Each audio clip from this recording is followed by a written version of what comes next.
Assalamualaikum warahmatullahi wabarakatuh. Waalaikumsalam warahmatullahi wabarakatuh. Bismillahirrahmanirrahim. Qala al-mu'allifu rahimahullah wa nafa'ana bihi wa bi ulumihi wa bi asrarihi fid dharain amin ya rabbal alamin. An Ali radhiyallahu anhu An Ali radhiyallahu anhu dan riwayatkan saking sahabat Ali radhiyallahu anhu di sifatil wudu'i ing dalam nerangaken masalah wudune kanjeng Nabi. Dawuhe Sayyidina Ali nerangno hadis kanjeng Nabi atau sifat wudunya Rasulullah sallallahu alaihi wasallam. Dawuhe ngeten, "Tsumma tamat maudha." Aslinya ini potongan dari hadis yang sangat panjang. Memang diambil oleh Imam Ibnu Hajar al-Asqalani yang terpenting atau mengenai pembahasan yang akan kita bahas yaitu dalam bab wudu. Tumadaman maudha mengkanulik ketemu sapa Nabi.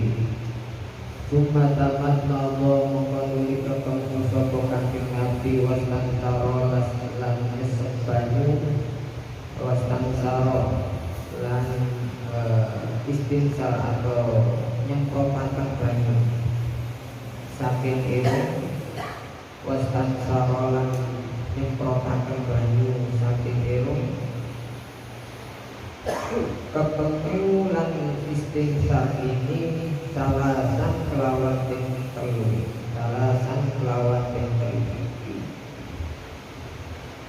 Yuman ibu kali ketemu sapa Nabi. Yuman ibu kali ketemu sapa kanjeng Nabi. Wa yunasiru lan nyemprotaken banyu saking irung. Niku wau minal kafi saking epek-epek. Minal kafi saking epek-epek atau telapak tangan. Alladzi nyatane perkara yak turun kang ngalap sapa Nabi min wizatin alladzi ngalap sapa al-ma'a ibadi. Akhrajahu riwayataken ing hadal hadis sapa Abu Dawud wa Nasai. Kula langsung bacakan hadis bawahnya. An Abdillah bin Zaid saking Abdullah bin Zaid fi sifatil wudu'i ing dalam sifatil wudu'i kanjeng Nabi. Yang apa rupanya sifatil wudu'i kanjeng Nabi niku summa adkhala biyadaihi, nyatane hadis summa adkhala biyadaihi.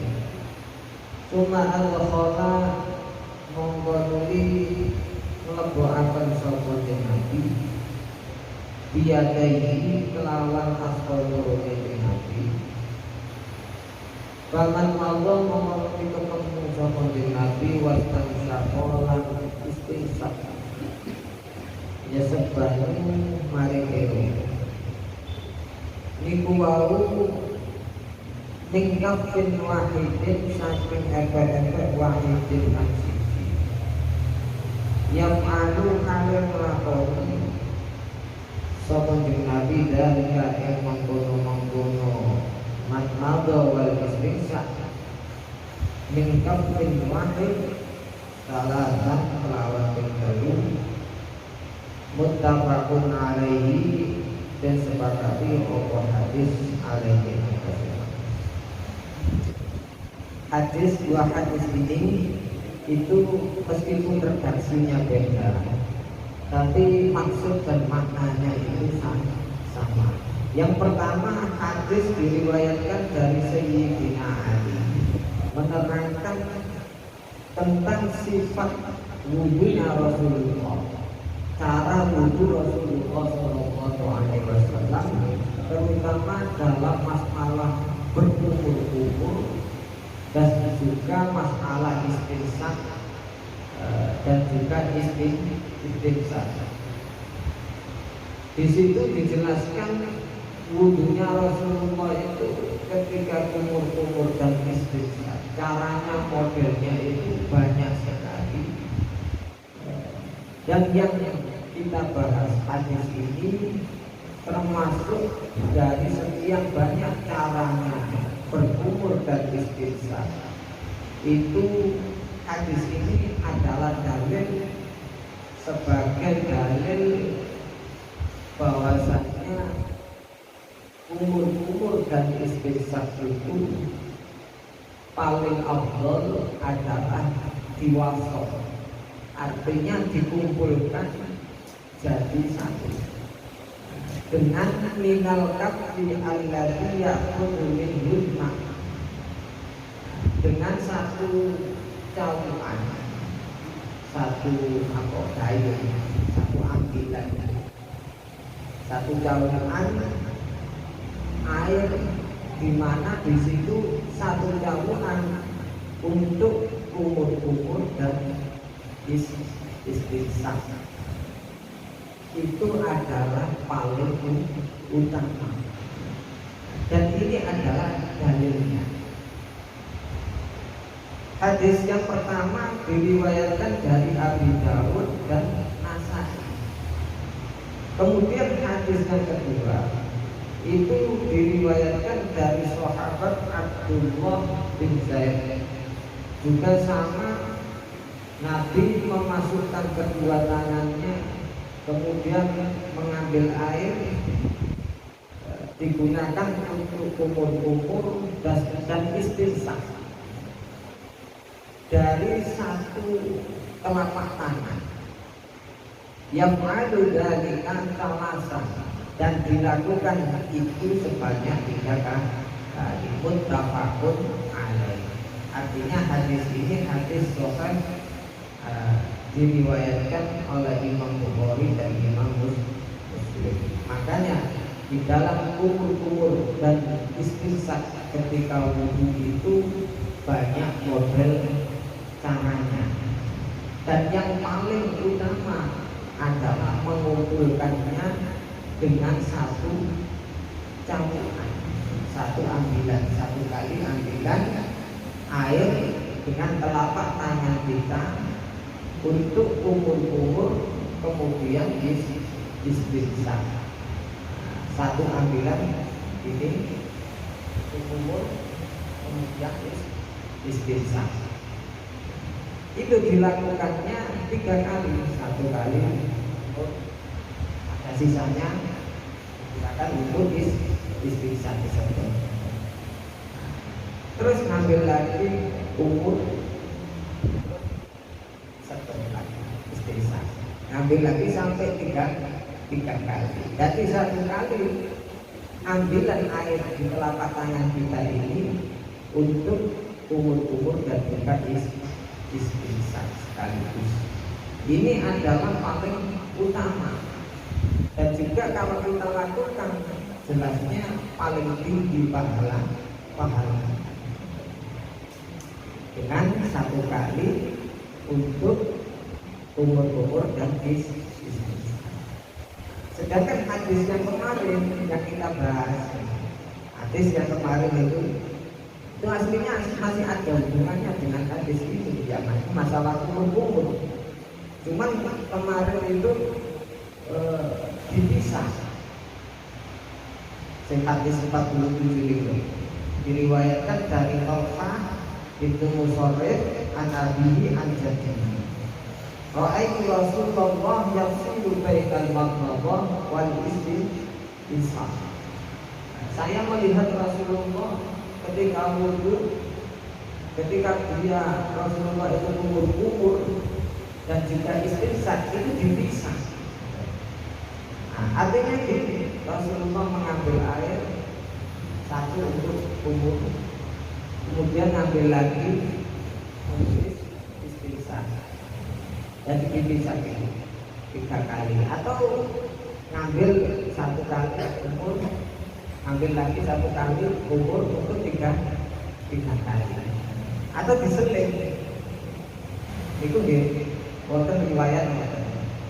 Jadi caranya 3 kali pertama untuk kumur-kumur, terus 3 kali kedua untuk istinsak dan istinsar atau di seling-seling gitu.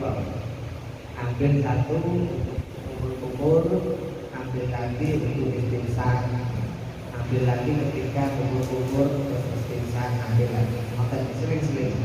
Itu juga ada riwayat kayak itu.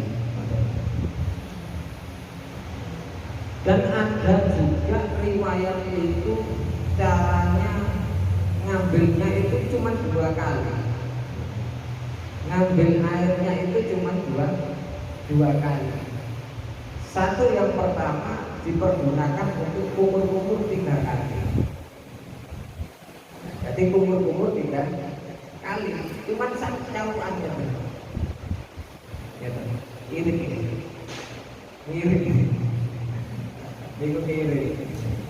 Tapi alasannya ya bukan mirip lah.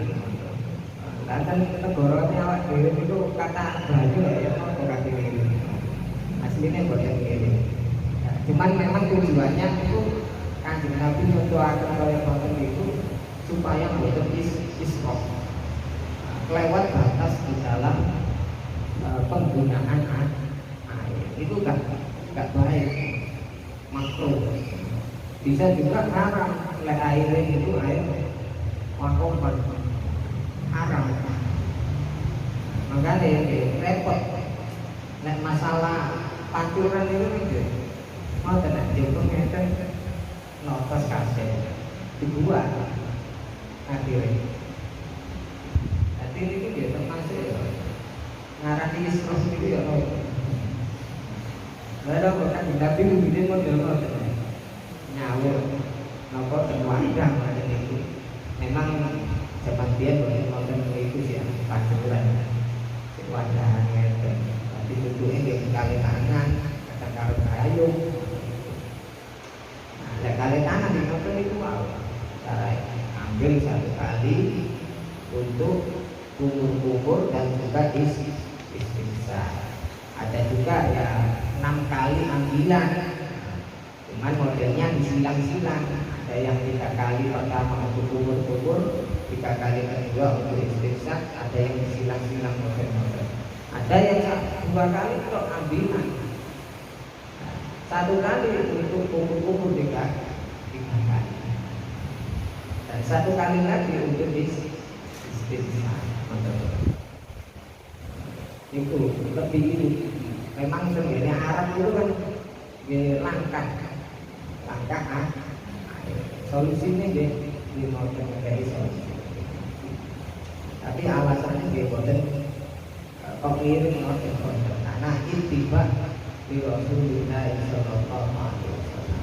Menurut nopo sing dilakoni kali kan. Terus faedahnya itu memang supaya kita itu tidak israf lillah, tidak kelewat batas di dalam menggunakan air. Meskipun air di negara kita itu berlimpah, jadi diminimalisir.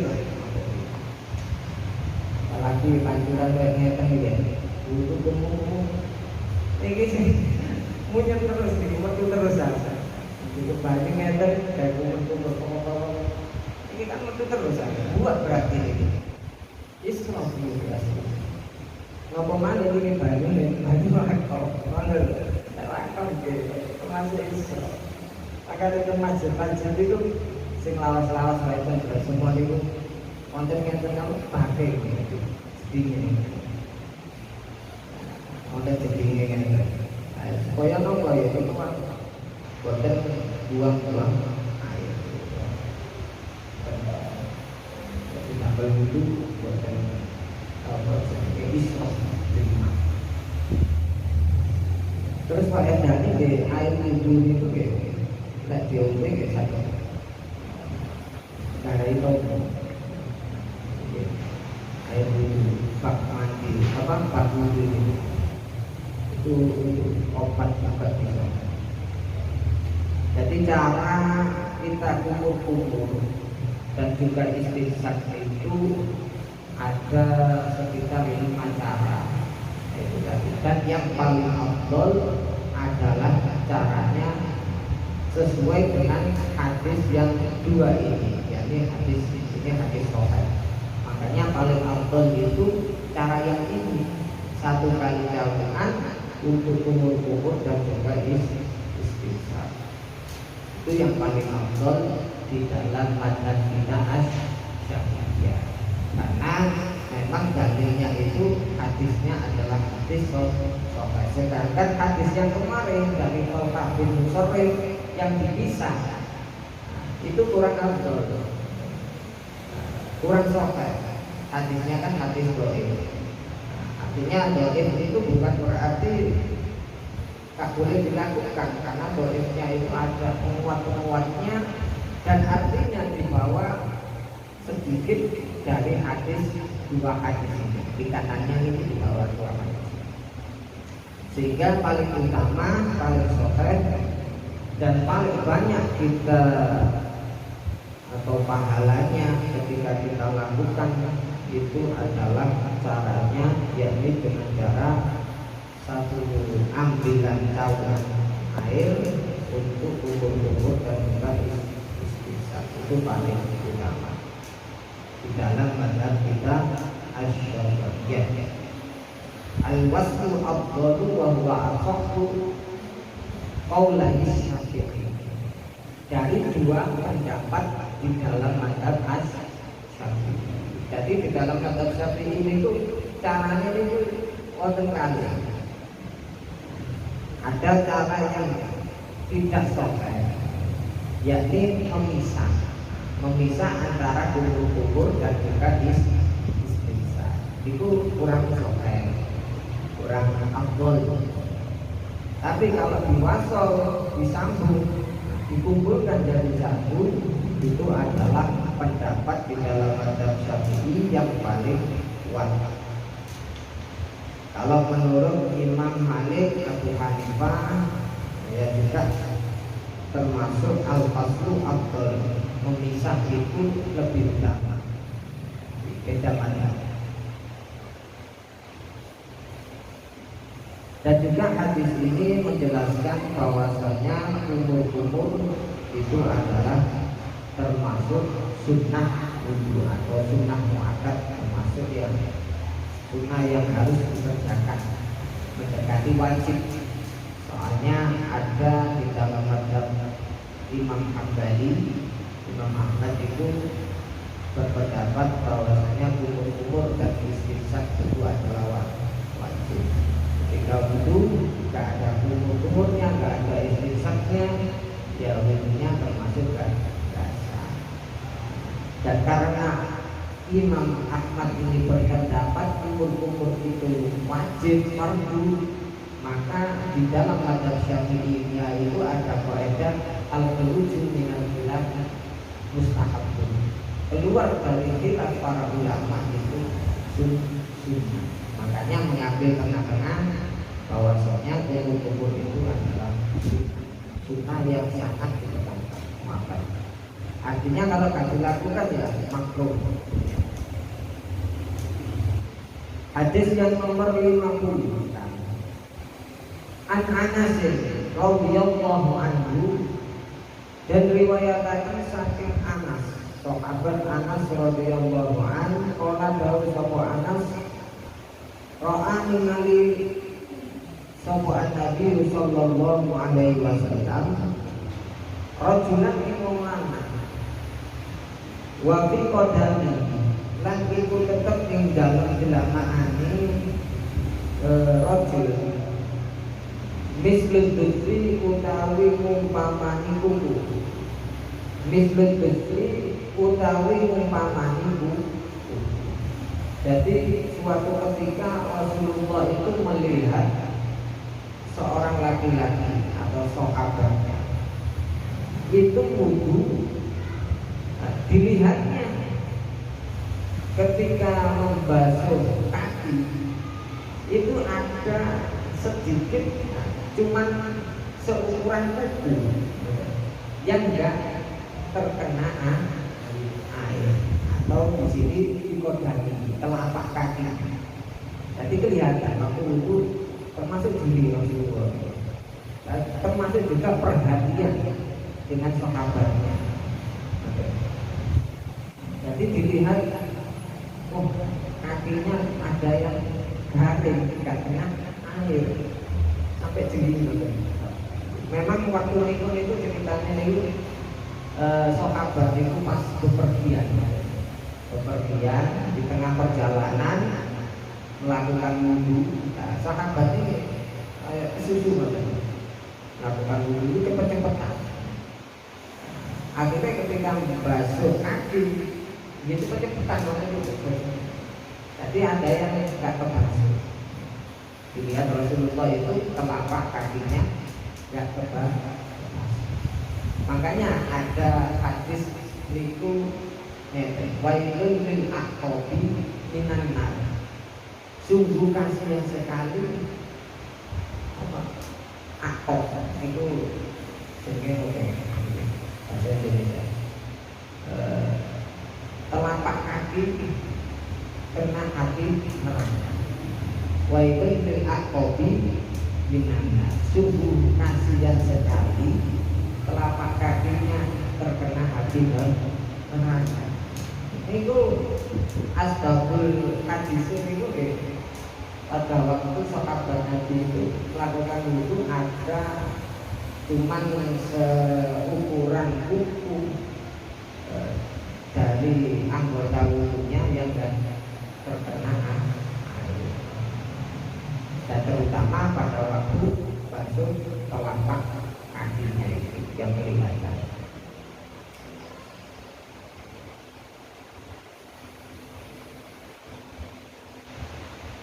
Lam yusib bukan orang mengenali ing kodam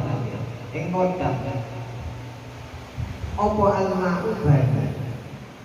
Faqala mun kodau sapa ing Nabi irji bali Rasul.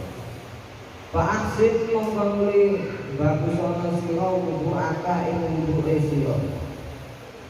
Akhrajahu riwayatan ing hadzal hadis sapa Abu Daud wa Nasa'i. Kemudian Rasulullah berkata kepada sahabatnya itu tadi yang melakukan wudu gak sempurna, ada anggota wudu sedikit yang tidak terkena air. Kembali sempurnakan atau perbaiki wudu disuruhkan Nabi. Balik meneh api wudu berarti yang masing turun ke atas. Nanti disuruh kembali lagi oleh Rasulullah untuk membasuh anggota wudu yang belum terkena basuhan. Jadi hadis ini yang pertama, faedah hadis yang di nomor 50 ini menunjukkan bahwasanya wujub isti'abi a'dha'i wudu bil ma'. Wajibnya meratakan air, meratakannya pada seluruh anggota wudu. Nafsan fir rajuli wa qiyasan fi ghairiha. Wa anna tarkalum atan min a'dha'il wudu la yajuzu wa yajibu tadaruku dzalika wa illa kana al-wudu batilan. Jadi faedah pertama, wajib menyempurnakan atau meratakan air ke seluruh anggota wudu, terutama anggota wudu yang wajib dibasuh, dan meninggalkannya hanya lumatan, hanya secuil saja, hanya sedikit saja, sekupu dari anggota wudu itu tidak boleh. Maka wajib untuk membasuhnya. Apabila tidak diulangi, tidak dibasuh, maka wudunya batal, artinya enggak sah. Misalkan kita wudu lupa. Ada anggota umum kita yang sedikit saja nggak kebasuh, misalkan mantul maupun ini membasuh wajah, kemudian membasuh tangan ya, basuh tangan. Niki sikut kula niki boten kebasuh, sikut pas sikut niki boten kebasuh. Ini kan harus kebasuh. Terus saya teruskan usap kepala, kemudian usap kaki, basuh kaki. Setelah itu saya ingat, kemarin kami itu pas tak tendok meter itu, itu sih hari, mana gak boleh banyak. Nah ini wajib diulang, karena apa siku-siku ini termasuk di dalam anggota wudhu yang wajib dibasuh. Ulangnya gimana? Apa dari awal? Apa dari kita mengusap atau membasuh wajah? Tidak. Nah, jadi mengulangnya itu dari anggota wudhu yang tidak membasuh kita yang tangan itu, ya diulang tangan toh. Basuh 3 kali. Mari moten dilanjutkan seterusnya. Mengusap kepala, kemudian membasuh kaki. Itulah karena wudhu itu ada tertib, ada tertib. Kayak mandi junub itu betul betul tertib. Ketika kita mandi, misalnya lupa ada jempolan kaki sehingga terbasuh, gak kena air. Ini wis cukup basuh jempolannya tok mau, bisa ada semade. Cukup dibasuh, dikenakan air guys. Tapi kalau wudhu wajib memperbaiki. Maksudnya dari anggota wudhu yang tak kebasuh tadi tangan, kemudian urut-urutannya sampai basuh kaki. Tidak perlu diulangi dari membasuh wajah. Kalaupun kaki ya cukup kaki saja. Yang ketinggalan nggak kebasuh, misalkan jari kaki nggak kebasuh ya, terus dari kaki toh, betul bisa diulang dari awal. Karena Nabi menyuruh fa'aksin, perbaiki wudhu, bukan menyuruh ulangi, perbaiki. Sedangkan kata-kata perbaiki itu bisa kemungkinan itu diulang dari awal, bisa kemungkinan juga apa dari yang anggota wudhu yang tidak kebasuh. Jadi ada kemungkinan boten. Dan juga hadis ini menjadi dalil mazhab Malikiyah tentang masalah mualah. Mualah itu uli-uli atau terus menerus basuh, setelah basuh kepala, kemudian basuh wajah, kemudian tangan, kemudian mengusap kepala, kemudian membasuh kaki sebelum kering anggota wudhu yang pertama dibasuh. Itu mualah. Tapi kering berarti nggak mualah. Di dalam mazhab kita Syafi'i mualah itu kan sunnah. Tapi di dalam mazhab Malik mualah itu hukumnya wajib.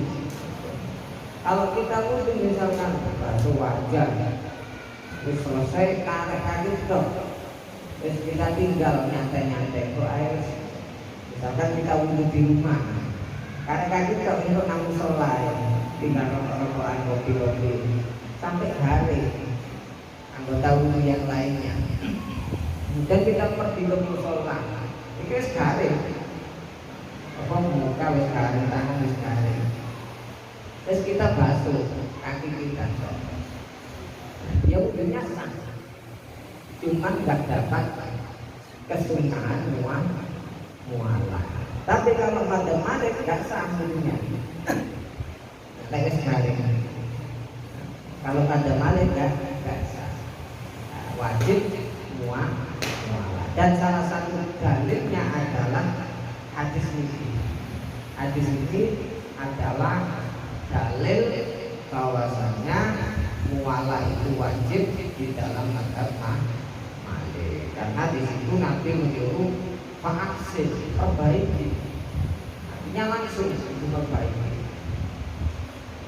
Ini dalilnya mazhab Malik tentang mualah. Terus yang kedua, faedah hadis ini adalah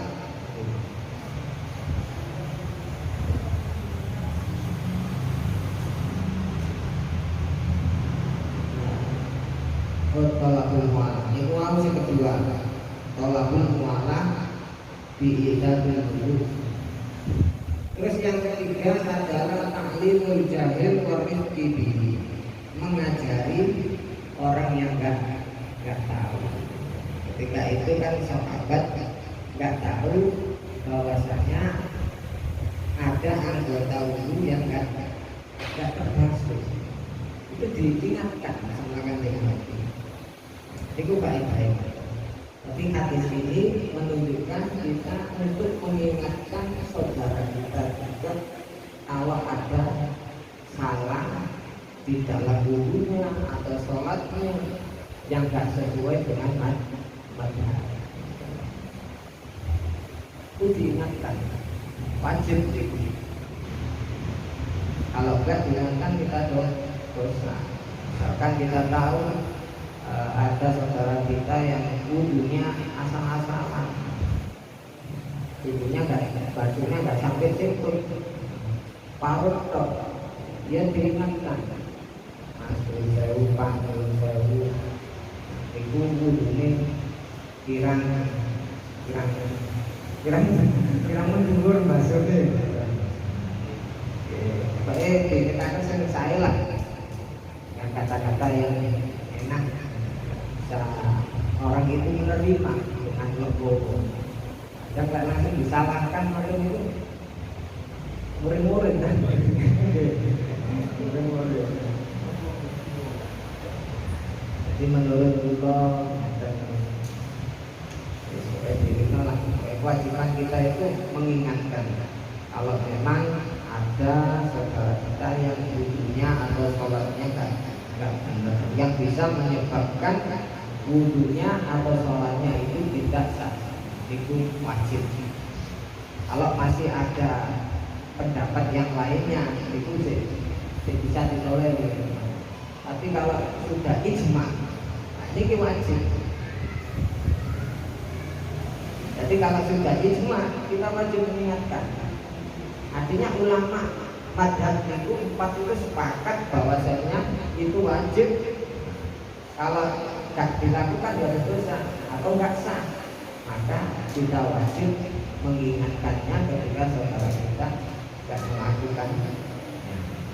Tapi kalau masih ada mazhab atau mazhab lain atau pendapat lain yang memperbolehkannya, nah itu masih bisa dikatakan kita nggak wajib, bisa nanti atau ada waktunya. Tapi kalau sudah wajib ijma, maka seketika itu ya diusahakan bisa diberitahu. Tentunya ya dengan cara-cara yang baik. Hadis ini juga menunjukkan di situ kan Nabi menyuruh sahabatnya yang ketika wudhu ada anggota yang nggak terbasuh, itu kan menunjukkan wudhunya nggak sah. Ya. Berarti hadis ini bisa disimpulkan bahwasanya apa saja yang ada di anggota tubuh kita yang menghalangi sampainya air mengenai anggota wudhu ini wajib dihilangkan. Pada kata itu nggak terbasuh. Nah, di kuawa nggak ada penghalangnya, tapi ada anggota yang nggak terbasuh disuruh untuk ulangi sama Rasulullah, disuruh untuk memperbaiki lagi. Nah ini menunjukkan bahwasanya kalau ada secuil saja anggota wudhu yang nggak kena air, berarti wudhunya nggak sah. Begitu juga kalau ada penghalang yang bisa menghalangi air sampainya ke anggota wudhu, nah itu harus dihinakan kayak cat, pakai cat apa, impact itu cat itu. Jadi mengejok biasanya kayak impact cat apa itu menghalangi lecetnya. Jadi pokoknya sih ngalang-ngalangi nanti itu enggak. Lah kuku, yang tadi kotoran, yang dihilangi lah saja. Tapi memang ada pendapat Imam Ghazali, dan kotoran kuku itu dimaklumi kotoran kuku. Karena memang juga nggak ada riwayat dari Rasulullah, hadis nggak ada. Rasulullah menyuruh untuk membersihkan kuku ketika wudu, nggak ada riwayatnya. Padahal di zaman Rasulullah sahabat itu kata sih berkebun. Lalu yang berkebun bersawah kemungkinan besar kan mesti kukunya kotor lagi ya. Kalau balik setiap sembahyang bertujuh% asal itu repot. Jadi Imam Ghazali alasannya ngotot logis, karena memang nggak ada riwayat dari Nabi untuk menyuruh membersihkannya, dan juga memang repot masyarakat. Kalau setiap sholat membersihkan setiap itu pasti petani, terutama orang yang berkebun itu repot. Makanya dimaksud Imam Ghazali dimaksud dipakai masyarakat. Niku memang apa namanya kondisinya ngotot. Artinya kalau memang itu kotorannya murni dari kotoran apa tanah sawah itu. Tapi kalau dari ada kauli itu, kalau kotorannya itu adonan itu harus dihilangkan. Adonan kayak roti itu yang dihilangkan, gak dimakan oleh adonan. Jadi kotorannya itu sifatnya kotoran tubuh. Keringat, saya ditaruh-taruh itu nih lah kata. Oh mereka ada waktu saya, aku nggak lumpur. Lagi-lagi terus mata dulu deh, biasa itu. Gitu. Tanya-tanya dulu subuh atau dulu sampai kotoran. Jadi apapun yang menghilangkan mencegah sampainya air ke anggota wudu itu harus dihilangkan, karena bisa mencegah sahnya wudu. Dan juga di sini menunjukkan hadis ini bahwasanya orang yang lupa ataupun orang yang nggak ngerti bahwasanya wudunya itu nggak benar, itu hukumnya sama dengan orang yang ngerti sengaja meninggalkan. Lah itu hukumnya kotor. Artinya apa? Makanya di situ kan sahabat itu kan dibuatin seperak wudu, tapi kok bikin kan ulangi kali Rasulullah. Itu menunjukkan bahwasanya orang yang nggak tahu dan juga orang tahu kalau sengaja ataupun orang yang lupa itu kalau di dalam hukum wajib ini kan termasuk hukum wajib. Jadi hukum wajib itu hukum yang peraturan, sebagai peraturan syariat. Hukum taklifi itu untuk hukum haram, wajib, sunnah itu hukum taklifi. Tapi yang kena hukum itu bagi orang-orang yang mukallaf. Kalau ini orang yang nggak mukallaf, kalau hukum wajib, meskipun orang itu nggak mukallaf, kayak orang lupa, itu kan boleh kena hukum aslinya. Aslinya kan boleh kena dosa. Tapi kalau di dalam hukum wajib juga terkena dosa. Artinya wudunya ya nggak sah, sholatnya ya nggak sah kalau nggak sesuai dengan syarat-syarat dan hukum. Termasuk ini hadis ini menunjukkan bahwasanya orang yang nggak tahu dan juga orang yang lupa itu sama hukumnya ketika meninggalkan sesuatu yang wajib maka hukumnya sama dengan orang yang sengaja. Li'anna al-wudu'a syartun fi sihhatis shalah, karena wudu merupakan syarat sahnya salat. Wa huwa min qiqabil wati alladzi la yahtassu bi mutallafi. Dan syarat sahnya salat itu termasuk di dalam kategori khitab wati, yang mana khitab wati ini tidak khusus untuk orang mukallaf. Masih gak mukallaf ya kena khitab wati, kena hukum.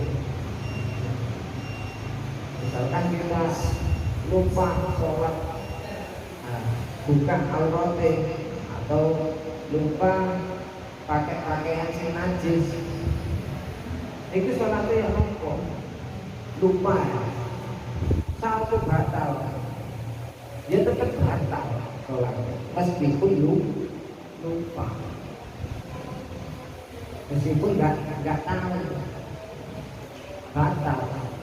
Kalau tahu gimana ya wajib diulang. Nggak tahu. Karena butuh hati-hati di dalam masalah hukum wajib. Pertanyaan saya, apakah kalau itu dapat menggalangi air terkena tinggal? Jadi dilihat jenis tabelnya atau bahan-bahannya itu. Kalau di dalam masalah menghalangi atau tidaknya untuk air, ya dilihat dari bahannya itu kan. Kalau bahannya termasuk kategori kayak cat, cat apa? Yang tadi cat kayu, nah, itu kan termasuk halangi. Nah, itu ya otomatis ya gak sah. Kalau kategori menghalangi, kalau kategori gak menghalangi, ya sah-sah saja. Jadi dilihat dari bahannya. Jadi bukan saja itu sakit. Ya, tapi bahannya termasuk kayak menghalangi, mencegahnya air masuk atau mengenai kulit, maka ya tidak sah. Tapi kalau enggak ya sah. Jadi menurut kajian itu biasa. Karena memang kapur itu bahannya itu ya ada yang tembus air, ada yang nggak tembus air. Jadi ya dilihat bahannya itu. Kalau dalam proses pengerjaannya ya memang nggak boleh pekerjaan satu dilaknat, laknat rosi wal mutasi wal musamilham. Wonten tak ada rosi wal mutasi, di pangeran itu ngelaknat wong sing liwat kanthi suwap, wong sing wong wedok gawe tato lan ditampung. Wal musamilha wal mustasniyati. Jadi lapatnya itu damel lapat kebet. Jadi memang pekerjaan tato di zaman Rasulullah itu wedok. Memang lapatnya itu mu'annas. Jadi hadis Kanjeng Nabi itu dengan hadis versi perempuan. Dan itu menunjukkan bahwasanya dulu pentato itu orang-orang perempuan. Tapi saat ini kebalikannya. Zaman saya ini perangan penatuan. Jadi itu dia betul. Ibu ini gaulnya kan Nabi dijual dengan lapat mu'annas. Bismillahirrahmanirrahim.